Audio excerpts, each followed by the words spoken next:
All right, so here's your practice problem. Hopefully you were able to do this on your own. Let's annotate what the question is asking us to do. So it says draw the next block pattern, okay? Then complete the table and the graph. So we're doing three things. First, we're going to draw the pattern. Then we're going to do the table. And lastly, we'll do the graph.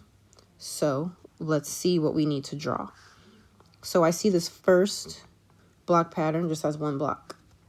The second block pattern has 2 rows. So they added a row, and that row they added has 2 blocks. Third one, we add a third row. Third row has 3 blocks. Fourth one, we added a fourth row. Fourth row has 4 blocks. So for the fifth one, we're going to add a fifth row, and it's going to have 5 blocks. So 1, 2, 3, 4, and then we have this one, 1, 2, 3, 1, 2, 1, 1. So there's what the fifth one looks like. I drew the pattern. Now for this table. So we have, I know this is X, this is Y. I don't know the equation yet. I don't think I need it because it gave me my X and Y. So the X, the terms, is each block pattern. So we have 1, 2, 3, 4, 5.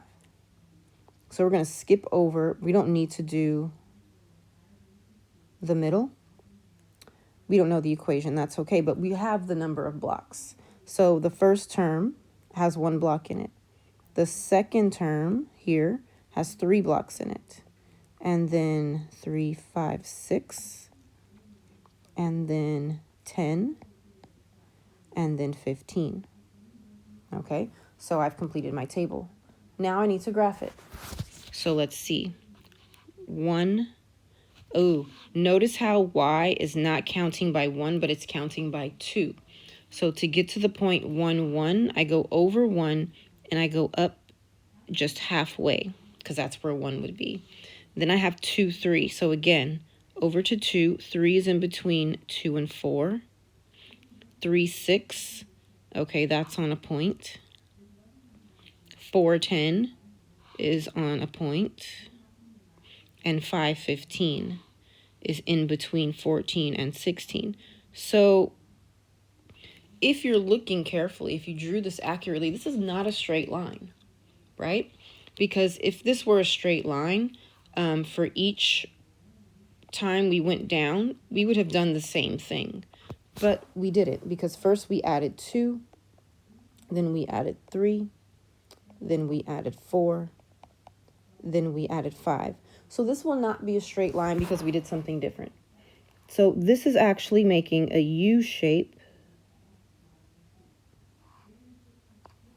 which is called a parabola. Do you have to know that? No, but it's going to come up a lot as we do our graphs. So this shape, this U, well, it's only half of the U. This is called a parabola because it's not a straight line, and this is going to go up. Notice how it goes up by a little bit, and then it's going to start going up by a lot. So that's what parabolas look like. Next question. What does the coordinate 3, 6 represent in the context of this problem? So in our table, in the third row, we had the 3 for the number of terms and 6 for the number of blocks. So the coordinate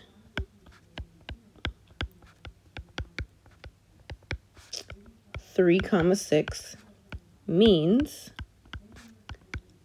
the third term has 6 blocks. That's it. Nothing complicated, not trying to trick you. They just want to know, what does the 3 mean? What does the 6 mean? 3 stands for which term you're on, and 6 stands for how many blocks there are in that term.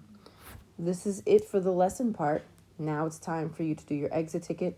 Probably going to ask you a definition, so please use your conjecture and your notes to make sure you get that done correctly.